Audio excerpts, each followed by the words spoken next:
Good morning, dear friends. Welcome. Thank you for joining. It is Thursday, March 16th, 2023. Chaf Gimel Adar 5783. For those watching in 100 years' time from now, there's a lot of headlines. There's always a lot of headlines, but today the newsmakers don't have to work too hard. So, but the main thing we daven for good news for Klal Yisrael in particular, safety and security in the land of Israel, and good news for the members of this Chabura. And I called a few banker friends. I said, I'm just checking in. Don't get overstressed. Or anyways, we are learning the Gemara, and we're learning a fascinating and very central segment of the Talmud, a segment of the Talmud that's devoted to teaching us about positive, dignified, elevated speech when possible, and balancing that out against other values, priorities in communication, in education. So, for example, when a teacher is giving over an idea, we discussed that sometimes the teacher needs to be concise, and we are left with an anecdote which indicates, at least the way we studied it, that a teacher occasionally would need to sacrifice form or the lashon nikia, lashon, the elevated, refined language to give precise, concise language. But the evidence is that a student generally would be permitted to and should use lengthier language, even if it means, should prioritize the manner of speech, even if it means using a few extra words. And then we saw some anecdotes of rabbis who spoke or people who spoke positively, and that was a very, very good reflection on their character. And then we closed out with a story of the Koyanim, each kvetching about their share. They each wanted a fair, they weren't happy about their share of the lechem hapanim, and the one who used, of course, disrespectful language about the lechem hapanim triggered an investigation which led to him being disbarred as a Kohen, either by virtue of his character, or possibly even a question about his heritage. And as we know, the Kohen and the Levi had to really prove their, and Yisrael for circumstances, had to prove and be certain that they have a lineage and heritage going back to Aaron HaKohen. And that is possibly what happened, triggered an investigation. Rabbi. Yes, Rebero. Maybe there's also a subtle message in the different stories, from learning to even when you're kvetching, be careful what language you use. Even when you kvetch, try to use a nice language.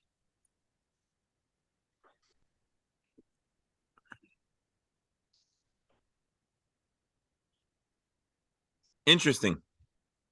The Chassam Sofer asks a question that I was thinking, but I didn't want to say because I wasn't sure if it was the three. And we're going to move on to the next Gemara. But remember, we spoke about three Koyanim. One guy says I only have the size of a bean.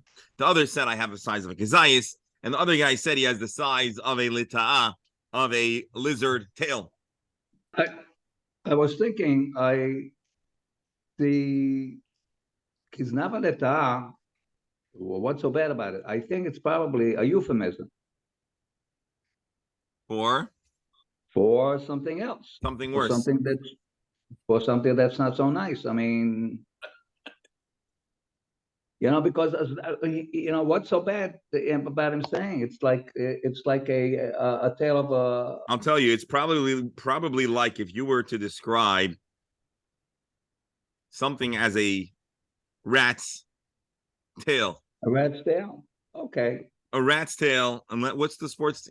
Rat's tail probably is not being used with the intention of giving greater kavod to whatever you're describing as a rat's tail. I think a rat's tail. Why didn't he use the word the rat's tail? Rat's tail is even less than a lizard's tail.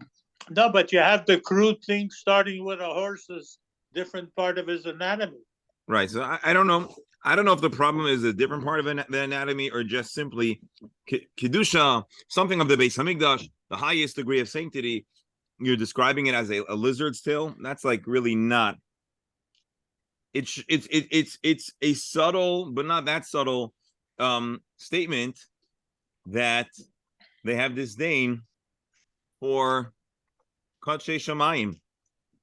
And again, we're talking about a sheretz, ritual impurity, and there's a great effort to preserve the tahara of the Kodshim. And although it's not illegal, but it was not refined, and it showed on his character.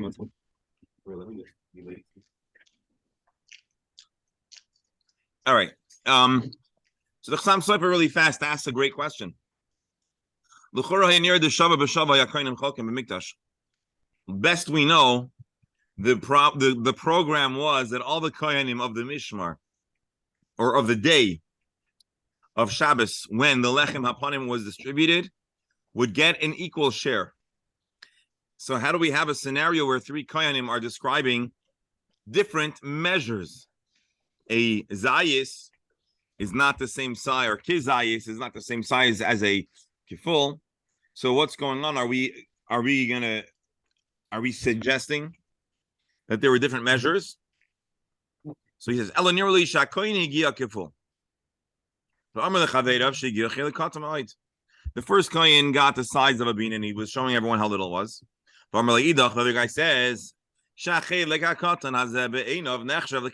although it's very small, I look at it as something that's the size of a zayis.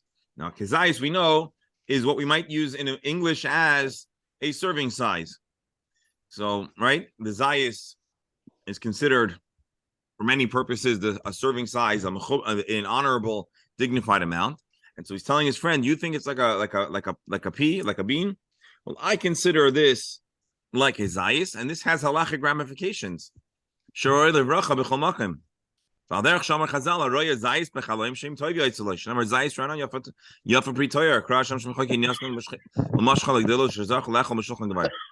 he was coming to the first kohen was being a little more neutral. He was kvetching.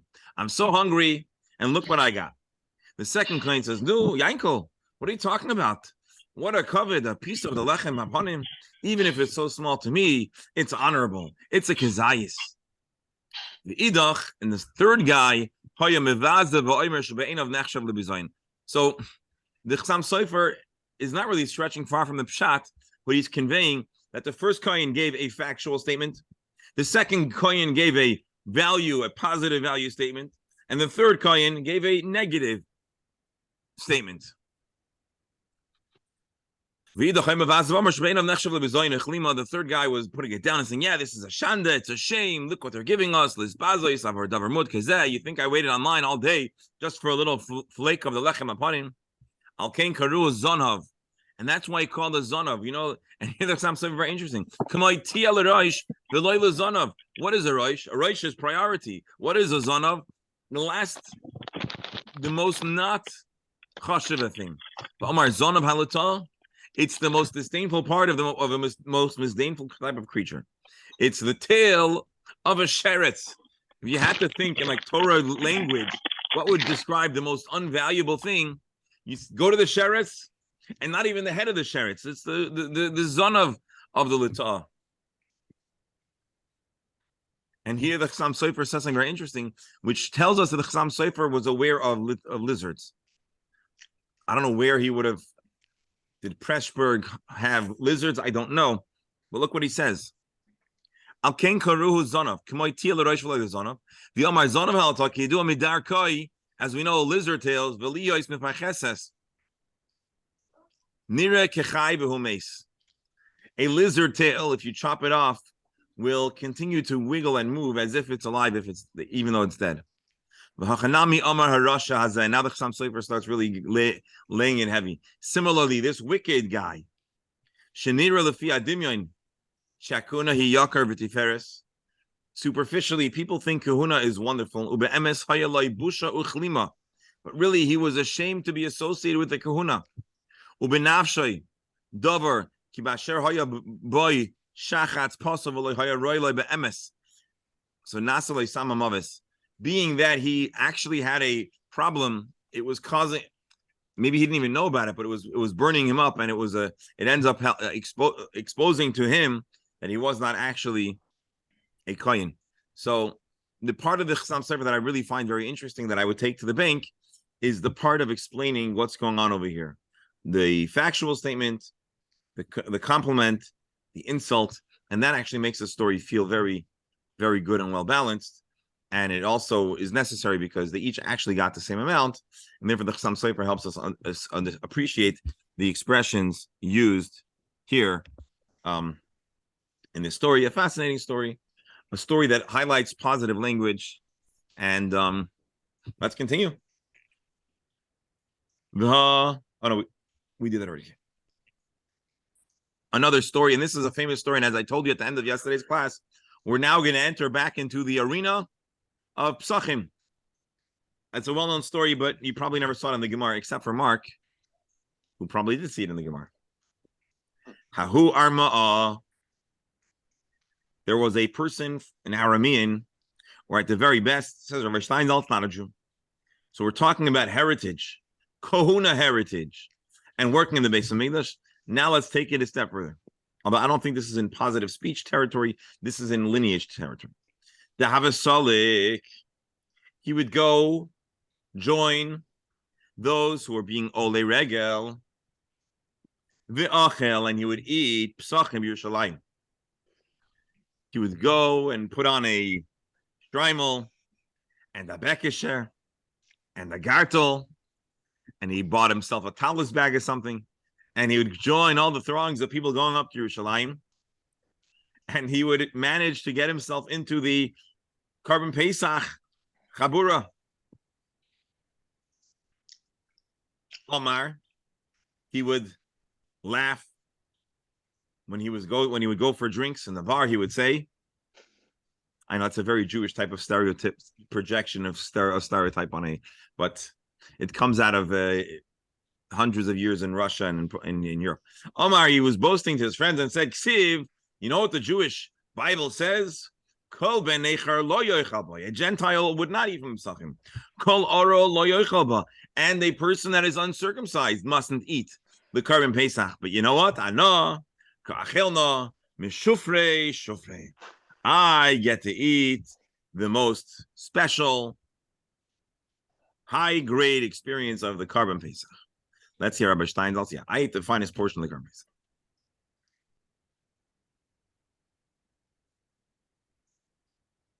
When we finish, maybe we'll take a look at Tosfos, who asks a very fascinating question about what it takes to establish a person's Jewish status. Do we just believe a person because they said it? But let's first continue the Gemara. It seems like what happened is he was from Bavel, this guy, or at least he would end up in Bavel. And he was not only bragging to the Gentiles, he was bragging to the Jews. You guys can't stop me.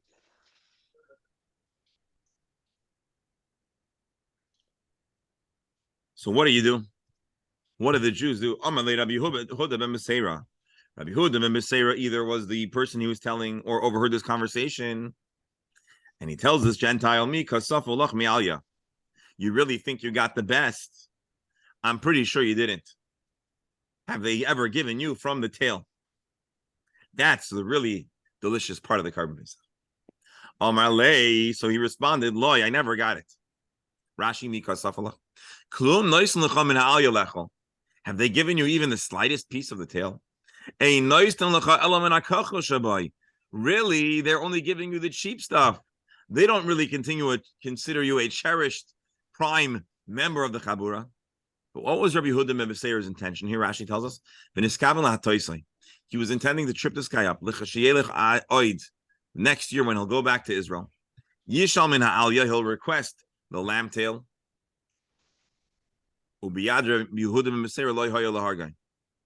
ben Meseira did not have the ability to enforce this.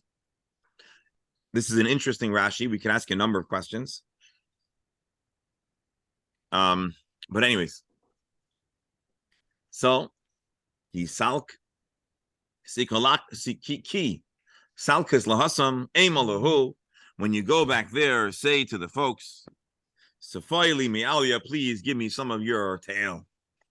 Rashi, haliteni min ha'alya, feed me some of that tail.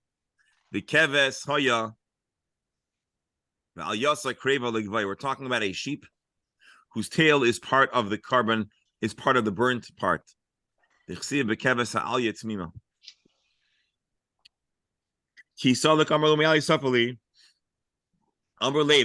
to him, no, sir, we cannot give it to you because this belongs to Hashem. Let's hear Rabbi Steinsaltz. No. He said, why are you asking for this portion? Something fishy.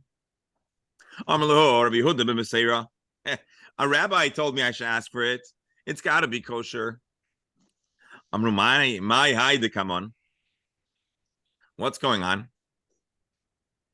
Rashi, Yehudim and Beseira Kamar Le Sha'ain Amtem Noistem Licheli Kafa Elam Nakach. Fa'anim Desati Dam Kamaikain. I paid equal. I'm an equal shareholder. I want a good part. And that started raising red flags. Maide, come on. Ma davar zeh shabala fanina. What's going on over here? Badku basrei. So the people said, we need to look into this.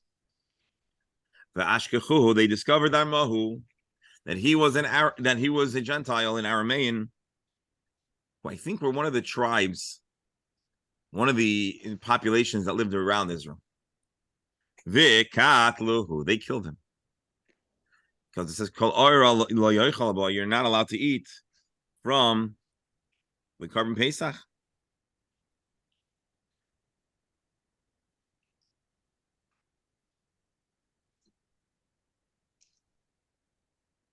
Why was he chayiv misa? So there's some scholarship. Maybe we'll look up in a moment. So he sent a message to Rabbi Yehuda ben Meseira. Shalom lach Rabbi Yehuda ben Meseira. Peace unto you, Rabbi Yehuda ben Meseira. Da'at ben Nitzivin. You live in Nitzivin. Umitzudascha Prusa Yerushalayim, and yet your influence, your net is spread over Jerusalem. In modern Hebrew poetic language, we would describe a person's range of influence as the Mitzuda Prusa, the reach of their net. Is Rabbi Menachem on? He's off. He was on. Rabbi? Yes, Professor. Does the Jewish court have jurisdiction over non-Jews? I mean, a secular court or a Roman court or a Babylonian court wouldn't try him because they wouldn't interfere in Jewish matters. But I thought that the Jewish court can only decide cases where Jews are involved. So you're asking an important historic question, which is, in the time of Rabbi Yehuda ben Beseira, did the Romans grant autonomy to the Jewish people to the point where they would be able to take the life of a Gentile? I don't know.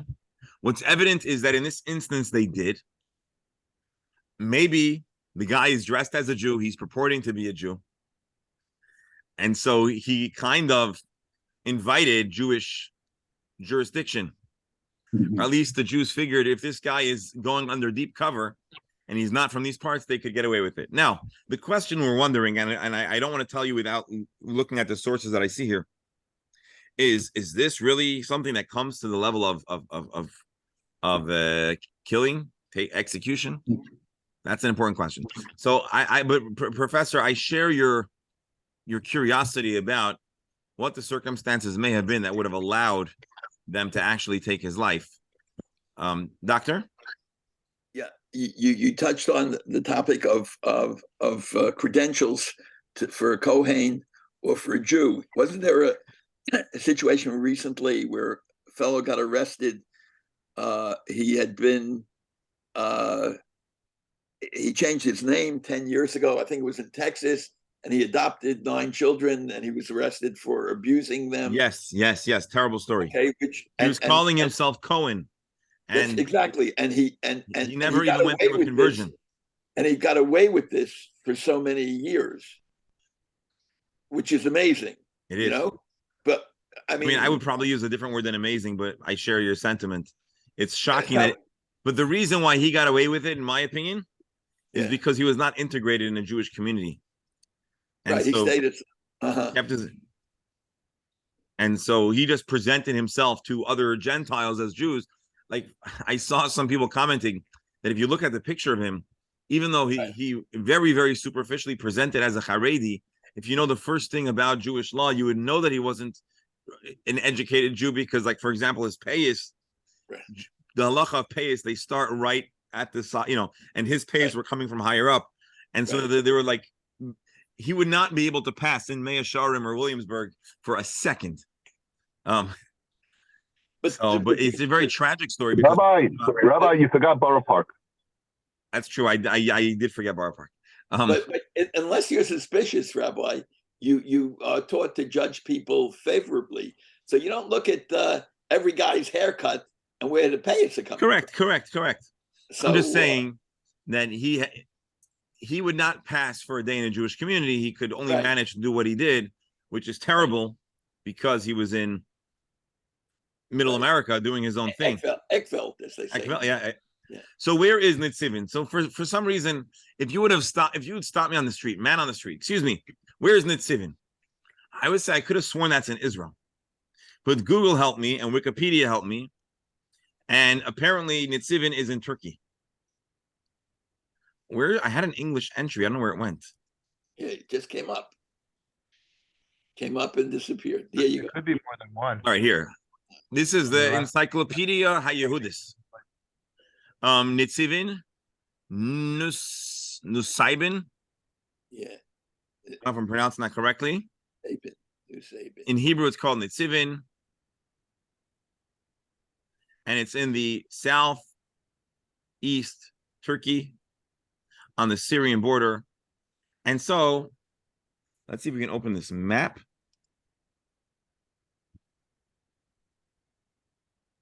Are they going to give us some? That's weird. It had down there. Oh, you can't see where I'm pointing. So, isn't it where that little points? No, but it doesn't have any writing. It doesn't identify anything. Yeah. That's funny because in the original article it does. It puts Nitzivin right on the a little bit west of that second Iraq-Syria border. Let's try this one more time. It puts it right over here. Now, I don't know if I can scroll on this map. No, I can't. But Israel is going to be down. Down. Right? Can you zoom out? Is that what let you zoom in and out? Go to Waze and you get directions, driving directions. Nusaybin. Okay, I mean, I don't want to spend too much time on this, but Nusaybin is a sea in Turkey. It's a Kurdish town. Oh, doctor, you're right. Maps. Yeah. Let's try this. Yesterday we went on a camel ride, but today we're going to try something else. Let's try directions. Just Google Chabad of Nusaybin. Western. It'll tell you whether to go with the 95 or the turnpike. No, so it would be a 9-day journey by foot from Nusaybin. By camel, though. Well, unfortunately, Google doesn't give us the option of camel. But here's Nusaybin, which is 25. I need a different map that gives us better. All right, whatever. All right, here you go. Israel's here, Jordan, Syria, Lebanon, Iraq, or Syria, Lebanon. I didn't realize Turkey was that far. Went that far east. Wow. Syria, Lebanon, Iraq, Jordan, and all the way up here in Turkey. Long walk, 9 days. But if you go by car, 15 hours. 15 hours. If you did not have checkpoints and whatever. So in times past, if by car it's 1 day and by foot it's 9 days, you could imagine that by camel it's probably a best travel modes. All right, I think that's enough. But it's far enough. A 9-day walk. It's not in the land of Israel, and Rabbi Yehuda ben Beseira has great influence, and he is highly complimented for this influence. Let's do one more thing while we're here. Bear with me, folks. Sefaria, halacha. Is the chinuch no? Tanakh, Mishnah, Talmud. Where would the mitzvah books be? Probably halacha. Oh, here, Sifrei Mitzvahs. Minchas. No. Bear with me a moment. Minchas chinuch. Oh, the doctor's back. We missed him.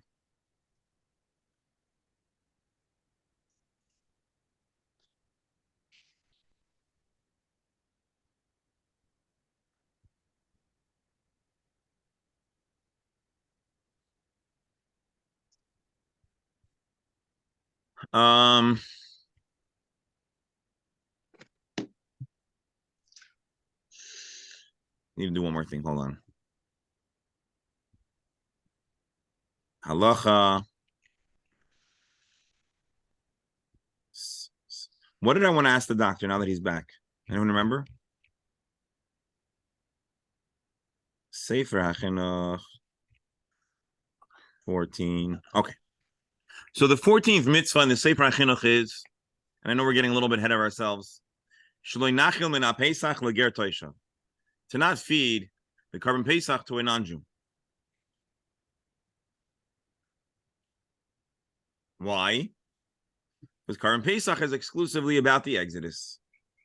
It would be inappropriate for a non-Jew who's not part of this experience and who hasn't fully accepted Hashem to engage in this. That is the mitzvah. Rabbi, yes? with all that being said, to kill him seems a bit, maybe he just wanted to have a good piece of meat. Well, the taunting... Misa is a bit drastic, no? You're saying execution is generally the most extreme remedy to a problem. The most extreme solution. Agreed. Let's take a fast look. So here is the Minchas Chinuch, a commentary on the work called the Sefer HaChinuch. Pirush and Albert. I'm sorry. I need to clarify something for myself. So the ger, I understand about the ger toshav we're talking about, not a Jewish convert. A ger toshav. A ger toshav. So yeah. It's one word. It's a ger toshav. It's not a ger and a toshav. Yeah. Okay. A ger toshav is a legal resident of the land of Israel who hasn't converted. Yeah. Thank you. Sorry, I was away for a few minutes. I think, Rabbi, you wanted to ask Menachem about the phrase of his influence, how they said it. So, Menachem, just very fast. We read a story. It's a famous story. I'm sure you've heard it, about a Gentile who was camouflaging, joining the Olei Regel, coming to Jerusalem and partaking of the Carbon Pesach.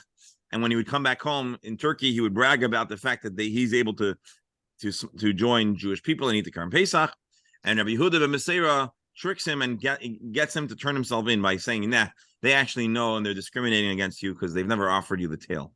And so next time he goes to Jerusalem, he says, hey guys, I pay just like everyone else. Why don't I ever get the tail? And they started asking some questions because anyone that's really been involved in Carbon Pesach as a Jew for many years would know that the tail is not part of what's fed, what's served. And they do a little background check and they discover he was actually a Gentile and his consequence was execution. So, and then they sent a message to Rabbi Yehuda ben Meseira saying, Shkoyach, God, peace to you. And then they said a famous line, you sit in Nitzivin and your Mitsudascha Prusa al Yerushalayim. And your influence extends all the way to Jerusalem. So I mentioned then that you might find use of that phrase in modern times to describe a person's reaching influence.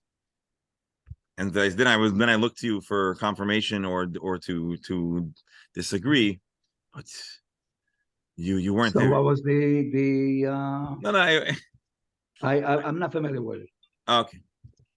Anyways, but now we're probing another question, which is why would a person be subject to the death penalty? But the other Rabbi, the other question that the professor raised, which I don't think got fully answered, had to do with a non-Jew being going to a Jewish court. Is that realistic? Is it quote kosher? It's a question of jurisdiction. So generally speaking, a Gentile is on their, if a Gentile is just minding their own business or living life, they would not necessarily be subject to a Jewish court. But I believe in a situation where they're in a Jewish area that the prevailing legal system is a Jewish court, they could technically get swept up in the law. The law might have something to say with them. I mean, and obviously in this case, that's what happened. My theory was that even if historically the Romans were not, again, Israel was then, I believe, under Rome. And the Romans initially gave the Jews semi-autonomy, as we know. And then there was also cooperation, sometimes the reverse, like we know a certain Jew who was given over to the Romans and was killed. So, some of you may have heard that story. And I believe this happened a good bit before that story. His fans call him Yoshua, whatever. Don't ask. We don't really call him that.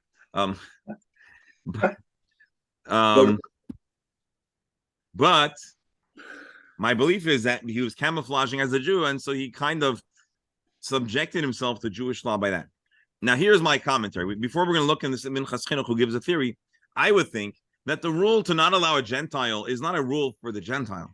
It's a rule for the Jews to regulate and police their own institution, not that the Gentile is prohibited. Of course, the Gentile is prohibited, but it's the Jews' responsibility to be mindful about it and to prevent it from happening. But anyways, Doctor? But I don't think today a non-Jew would be acceptable to a Beis Din. Well, certainly not. I mean, today, you basically cannot really go to a Beis Din unless you're signing an arbitration agreement, which falls correct. under the legal, and that's a legal Jewish framework legal under system. Right. But you're going to accept the verdict of the Beis Din.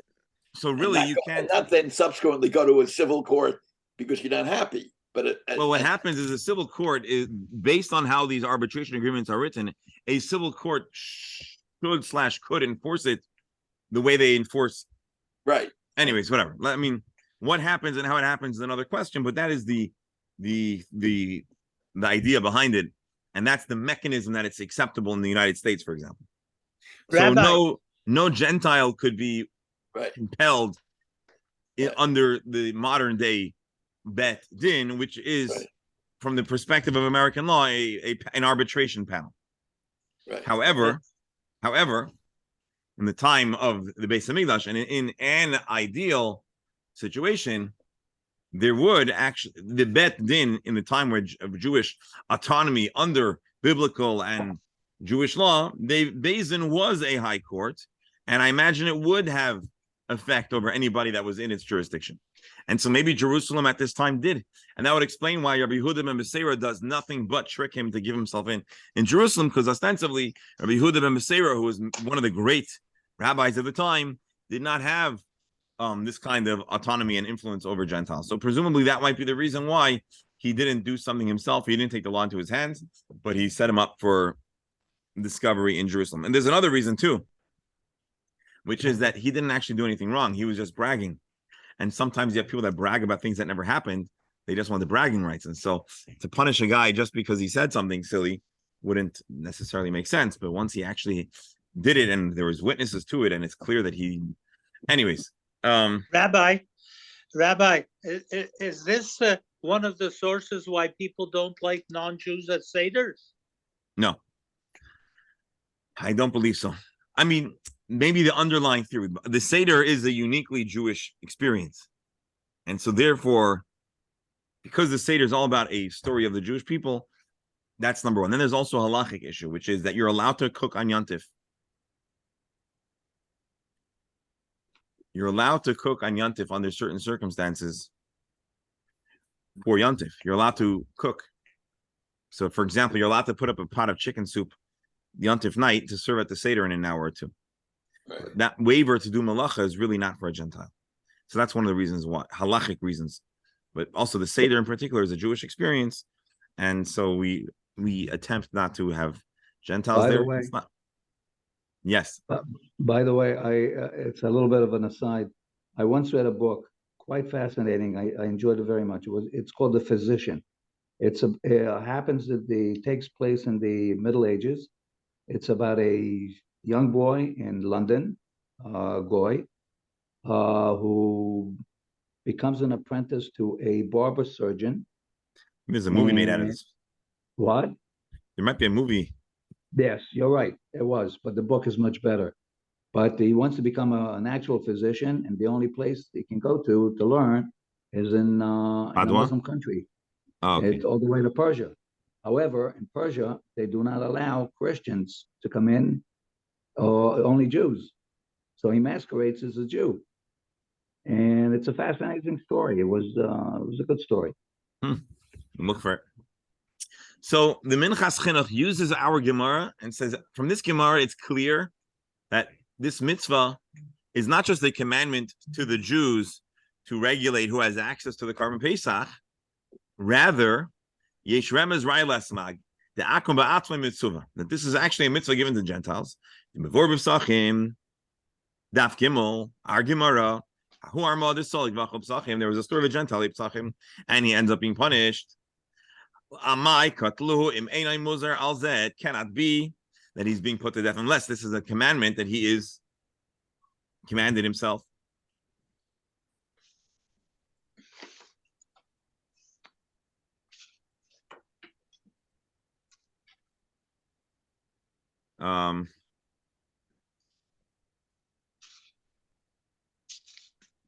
Anyways,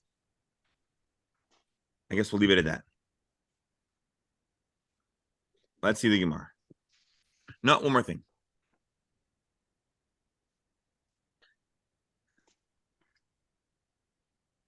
Daniel, that's an interesting point. If you're sitting in the central seat of Jewish power and your influence would extend all the way to the extremities of the Jewish community in Nitzivin, that would not be a big deal. There's a certain schus spiritually and a certain power and influence that comes from Israel. And that's what we say, you're sitting in the diaspora. That's a chiddush. There's a tradition for the Jewish community of Nitzivin. Again, this is the Ben Ish Chai. Let's do this while we're at it. Let's get his exact dates. Ben Ish. Sorry, hold on. Ben Ish Chai. 1832, 1909. So he actually lived a little more recently than I, for some reason, imagined. Very, very important. He wrote the work, the Ben Ish Chai. He wrote the work, the Ben Yoyada. Fascinating, brilliant scholar. We've been using his work exhaustively, as you may recall. So he writes, you should know, there's a tradition in the folks who live in Nitzivin. Oh, one more thing. Where does he live? Iraq most of his life, right? Baghdad.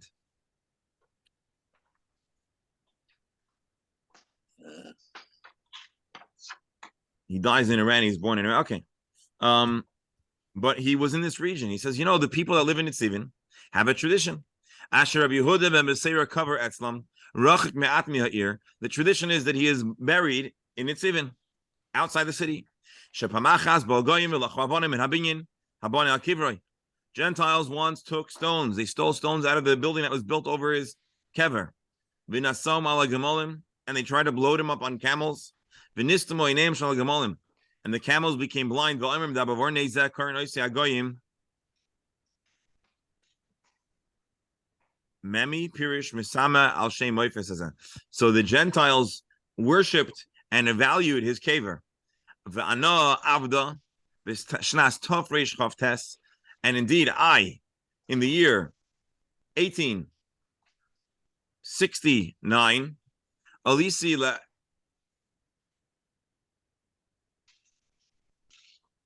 Ir HaKodesh, Tibona v'Sikonim. I went up to Yerushalayim, maybe rebuilt. Uv'chazarasi le'ir Baghdad, on my return to the city of Baghdad, Basi al derech Nitzivin. I passed through the city of Nitzivin. V'zachisi le'nashek avnei hatzion shlai, and I had the privilege to kiss the stones of his kever. V'lamadati sham, and I studied there Hamamar Hazedim el-Choltin, the Gemara here that's telling the story of Rabbi Yehuda ben B'seira, Yiratzon is a chus yagim b'adeinu. Maybe Hashem's will, His merit should protect us. Uva kol yisrael hamin kein yiratzon. So maybe your will.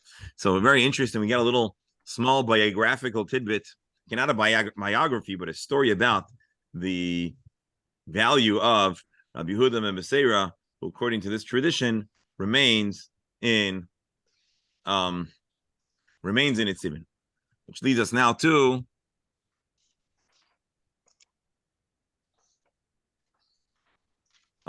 too long. Where's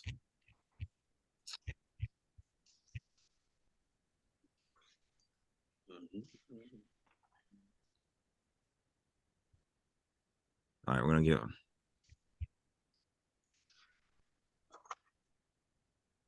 well, somewhere in this book, which I thought it was one page, this was an unhelpful link, but there's an article. Let's see if we can Google find it. Yeah.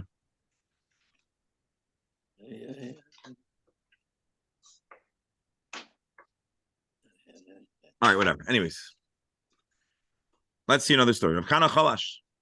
Rav Kana fell ill. Lo aleinu. Shadru Rabbanon Rabbi Yeshua b'reid Rav Idi. And the rabbis sent a message to Rabbi Yeshua, son of Rabbi Idi. Amrulei, and they said like this: Zil, please go. B'doik ma'adine. Can you see how Rav Kana is doing? Check on him. Also, they found that Rav Kana had already passed. Bishul Bar Idi tore his garments. And then he turned the torn part to the behind him. And he was crying, and he arrives while crying. And they asked him, no, did he die? Okay, obviously this is an instance where the nikod and the trup make a big difference. I don't think they were worshiping, celebrating, or anticipating. They said, what happened? Has he passed? Amr lahu, Rabbi Yeshua Bar Idi responded, I didn't say anything. Umaitzi diba hu kisil. To give a bad, sad report, that is a fool. Rashi. Biduk madine, biduk vidam aneisabai. They heard he was sick, and they want to find out how he's doing. Adre lekari lachore shelo yavinu maher lehedi v'yotze libam. He wanted to slowly bring the reality to them, and so he allowed his emotion to not betray, but to convey what's going on, but in a manner that was much more gradual and deliberate. And when they asked him, he didn't say no, but he also refused to say it explicitly.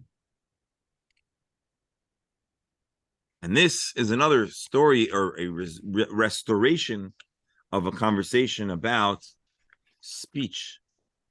So we had one story that was explicitly about Pesach, Pesachim, and lineage. It is still Meseches Pesachim, and we were talking about lineage, but now we're going back to our original topic, which is the topic of how we speak. This is in some contradiction with the advice to be concise. Is it in contradiction, or would we consider this an additional? I'm not arguing against this way of delivering bad news, but if we stick to the principle of concise communications, then he could just simply say he's dead. Right. Or just say dead. Or dead. Or gone. I mean, so here's what I would say. No, you're making a very important point. I would say our Gemara at the end, when I say at the end, I mean soon, because we're going to move on to the discussion of Pesach, is an important guide with a series of instructions about ideal, proper communication. There are different types of communication. There's communication that is teaching. There's communication that's information, that's passing information. There's dignified, elevated manner of speech versus crass speech. There's neutral versus dignified speech. And then there's something where the facts are not, there's nothing crass about conveying this truth, but there's an additional attempt to not want to use or be the bearer of bad news. I think this is, I don't know, the origin, but certainly a companion anecdote for the idea of not wanting to be the bearer of bad news. But even if you are forced to be the bearer of bad news, there's a category of sensitivity for communicating it, and I think that overrides almost anything else. So I want to, so I'll share something that's personal, but I know that frequently there's a phrase, if you hear that someone loses a loved one, you say, I'm sorry for your loss. Right. And that's just it's a word that, could ring shallow. Right. But I'll tell you that when my mother passed away in the hospital, right. So when the doctor registers that the person is deceased, the way they say that the person that you're here with has passed is, I'm sorry for your loss. And those are the words they say. And right. Very searing and, hard words to hear. But I think it actually is in alignment with our saying here, which is, it's a way to both convey the weight and the realness of the situation, but in a very relatively delicate but unambiguous way. And I never really had given it thought until this conversation, but I think we would say that certainly is probably the best choice for a miserable task. And there you have it. Now let's move on to an additional anecdote on the same subject. Yochanan Chakoi Ka'a Nafak Likiryas. Yochanan, whose last name was Chokaka. Why do I say it was his last name? Because Rashi says it was Kinai Hashem. So I don't know if they didn't have last names in the most literal sense, but this is how he was known. He came to the shtetl. Rashi lekvarim lirois b'tvois. He went out into the field to inspect the quality and the success of the crops that year. Kiyasa, when he came back to town, Amrulei, the folks asked him, Chitim nasu yafais, nu, how's our wheat doing? Amar lehem, he responded, Se'oirim nasu yafais, you know what? The barley's doing okay. Amrulei, say uvaser lasusim v'lachamoyrim. Then they said, can you tell us about? Oh, no, I'm sorry. They said, oh, Yasher Koyach, thank you so much for telling us about the barley. Why don't you go tell the news to the folks who really want to hear it, the horses and the donkeys who eat barley? They were not appreciating his answer. I think they got the point. They just were unhappy with how he conveyed it. He was trying to say, the wheat ain't looking good, but I have good news to report on the barley front. So my Havalei the Meimar, what would have been the right way to respond? He should have said, I want to tell you something. Last year, the wheat was fantastic. Inami, or he could have said, Adoshim Nasa Yafais. The lentils look all right. He should have talked about other kinds of human feed. Now, really, he's conveying devastating news at a time where your subsistence and your economy is almost entirely dependent on the quality and the success of a yield of your crops. This is very, very bad news. But he doesn't want to say it explicitly, guys, all your hopes and dreams are dashed for the year. He wants to avoid having the direct comment. And so he says, inferred would be, he didn't want to express explicitly give this bad news. He should have been talking in the genre of human stuff. What is a chakoka? So Tosfos asked this question and says it was a sofer. Mechokek in biblical Hebrew is a scribe, a lawgiver, a scribe. The repirish from the city of Chakuka. So we have different theories about what and why he might have been called by this name. I'm sorry, go ahead.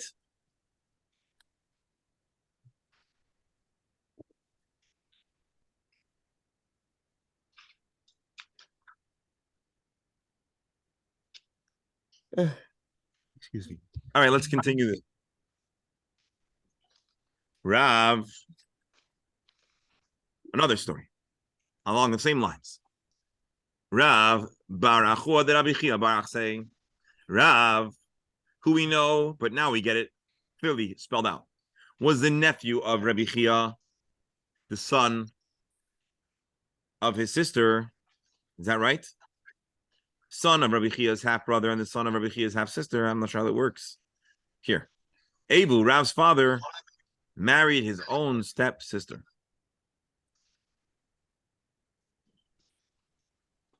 The son of Rabbi Chia's half brother and the son of his half sister. Because you had two half siblings. No. Rabbi Chia had two half siblings, but those two siblings were not related. They were step siblings and they got married. There's nothing wrong with a stepsister and brother marrying. I mean, it's not typical. But anyways, the point is that Rav was Rabbi Chia's nephew. Kisalik Lahasam, they lived in Bavel. But when Rav comes to Eretz Yisrael, Amar Lei, he asked the question,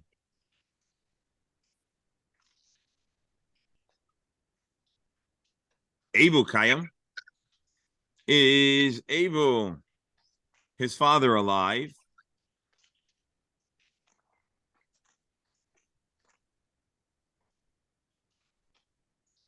I'm sorry, Rav Chia comes back and he wants to know about, I guess, his sibling. He says, Abu Kayam, Amarle Ima Kayames. So Rabbi Chia says, my mom is alive. Amarle Ima Kayames. Then they said, oh yeah, so Ima is alive. Amarle Abu Kayam, is Abu alive? You can understand. You know, some people they don't talk straight. You can never figure out what they're trying to say. Imagine trying to have this conversation. I want to read it to you with Rabbi Steinsaltz's explanation. So Rav comes to Eretz Yisrael. So when Rav arrives in Eretz Yisrael, Rabbi Chia asked him, hey, how's our family back in Bavel? Is your father, my brother, Abu alive? So he says with a question, well, what about your sister Ima? And he says, no, what is with Ima? He says, is Abu alive? So by not answering the question, by drawing a cup, Rav Chia was able to infer that Rav was avoiding the answer because the answer was not what he wanted to hear and what he wanted to say. Amar Leila Shamei, Rav Chia right away told his attendant, please take my shoes off. Let me go to the bathhouse. From here we can learn three different halachas. A mourner must not wear shoes. And we can understand from here that when it's a shemua rechaika, it's quote unquote old news.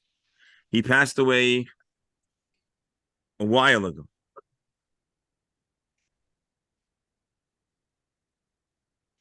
He's only for one day. And we can learn from here that part of a day in the purpose of mourning is a full day. Let's take a look at Rabbi Steinsaltz further. You can't wear shoes, which is why he instructed his servant to take off his shoes. You only mourn for one day. One who receives tidings of a death of a relative more than 30 days after he dies. You don't mourn for 7 days. The Allah only applies for one day. We know from here that part of a day is like a full day. How do we know this? He removed his shoes, but right after he went to the Beis HaMerchatz, which indicates that his mourning was already over. He was permitted to do so because the restriction of mourning was no longer in effect after briefly going without shoes. So he only for a little moment observed mourning, and then he moved on with his day. Now let's go back to the first part of the story. Let's understand the story one more time. Rav, the famous Rav, bar Achua ubar Achsei. He was the son of the sister and the son of the brother of Rav Chia. Now, without additional commentary, this sounds like incest. So Rashi explains, Aivu aviv shel Rav. Iva, who was Rav's father, was Achiv Sherav Chia, a brother of Rav Chia min Ha'av. And we're not making this up just to try to present these people in a better light. In reality, the Gemara in Sanhedrin says that Iva v'Chana v'Shila umirta v'Rav Chia kulu b'nei de Rav Acha. So Rav Acha had 4 or 5 people, kids. Evu, Chana, Shila, Mirta, and Rav Chia. The Ima and the mother of Rav, Shahaisa Ima Yishal Rav, Achaisa Shav Chia Haisa Mina'im. So basically, as we understand in times past, where life expectancy was much less dependable and predictable, so there are many times that there would be a person could I mean, I don't mean only in times past, I think even in more recent times, but it's very common, especially in the time of the Gemara, that you could have a half brother and a half sister, each from different sides of one's own parents, because they could be, a second or third or fourth marriage. And it happens, of course, today, both with divorce and with early passing, but with today's modern medicine and life expectancy, thankfully, it's not always quite as complicated as the story. But basically, Rav is the child of a union of two individuals who are both related from different sides of the family to Rav Chia. So Rav Chia was Rav's uncle in 2 ways. Kisolik Rav me'ira mi Bavel. When Rav leaves Bavel to go to Eretz Yisrael, Shohay Rav Chia Sham, Amar Rav Chia Rav Evu, Avicho Hukayam, he asked him, is your father alive? Amar Le Rav responded, Ema Kayamas, Beloshin She'ela. So Rashi says that his response was not a response, because that would be a lie. He's not going to lie. The only thing he could do is ask a shaila, but the shaila itself conveys that he doesn't want to answer in a straightforward manner because the answer is no good. You're asking about my father? What about my mother?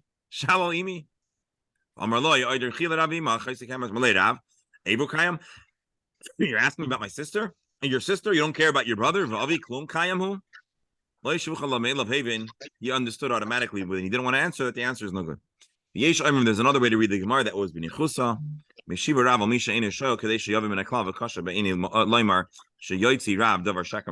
says ain't gonna happen. There's no chance that Rav was lying, and that's why Rashi chooses to interpret the Gemara the way Rav Steinsaltz does, in the context of a question which is not a lie.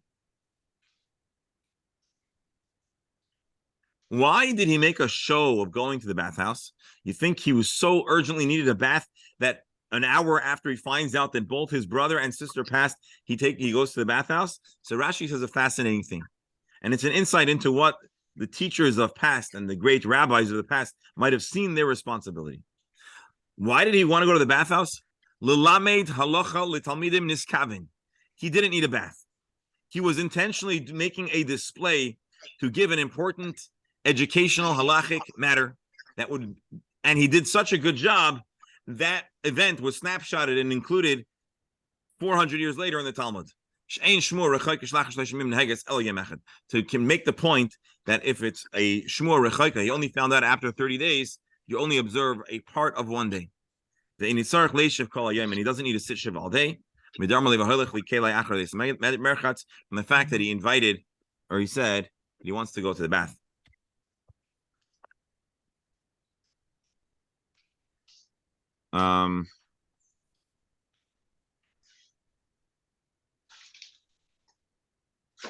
That, my dear friends, is going to be today's Gemara. So, a whole day. I don't want to say it's narrowly on the very, very same idea of delicate, elevated speech, but we've expanded on the topic and we've covered other areas where the Talmud and the tradition was to attempt to avoid negative speech, even giving bad reports, never, as Rashi says, to lie, but when and if possible, to try to wiggle out of having to explicitly share bad news. Tomorrow, we are going to read one more anecdote, and then we're going to go back to the Mishnah, back to the discussion of our Masechta. Rabbi Shalom Ber, Chumash. All right, we're going to end this link. I want to thank you all for joining, wishing for good, healthy, happy news. And Dr. Hammer, you'll make your comment, then I'll hit end, and then the Chumash will resume. Doctor, go ahead. You mentioned different ways of where people might be related, sisters and brothers.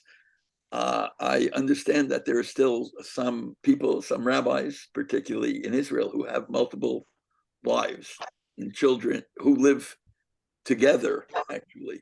Are you aware They got of? married in Israel, or that? Oh, are you referring to Yeah. Okay, I mean, what's the group called? I They're don't know. outside of they're essentially outside of the pale of law in their behavior. It's the group that Right. ran to South America and all these You're places. talking about left the hole. Yeah, yeah, I don't know. They're really completely out. that's what I'm saying. Out of the norm. In my understanding, you're not going to really find a mainstream group of any size. No, they're not a mainstream group, but How could any group end up in Senegal? Oh, right, they were insane again. Anyways, The first time I saw them in the total black, I said, "What are these Arabs doing at Walmart?" And then they're speaking Yiddish. very Yeah, but listen, in like the an ever. Yemenite in the Yemenite Aliyah, They were permitted to uh, remain. They were permitted to yeah, remain married, but I don't think no, there's a it did legal not framework continue. for marrying multiple spouses in Israel. Yeah, But yeah, because there are a number. Cherem de Rabbeinu Gershom did not hold in Yeah, it Yemen. was only really the restriction of polygamy is exclusively upon Ashkenazic Jews. So different communities that are not Ashkenaz, which is the balance of the Jewish people, did not have that restriction. I think many embraced it over time as Europe flexed its muscles and imposed its will on other regions of the world. So I think with France's influence on Morocco and Italy's influence on Libya and the like, so I think slowly many of those policies extended. I don't know when, let's say, the Jews of Israel, Syria, Egypt stopped having multiple spouses, or I don't know about Turkish but today you don't really find it in the modern world, not in Israel, not in America, to my knowledge. I'll tell you, between eating kidneys on Pesach and in multiple marriages, it's not bad to be a Sephardi. Depends who you want to be in. By the way, there's a move. There was a movement to try to repeal the Cherem de Rabbeinu Gershon to deal with the shidduch crisis. Anyways, okay, Yeah. it's not. The proposal is not funny, but the problem is also not funny. It's Anyways, dear friends, have a wonderful day. Shkoyach for joining, and look forward to seeing everyone tomorrow. Be'ezer Hashem, mitoch simcha, briut v'tuv levav.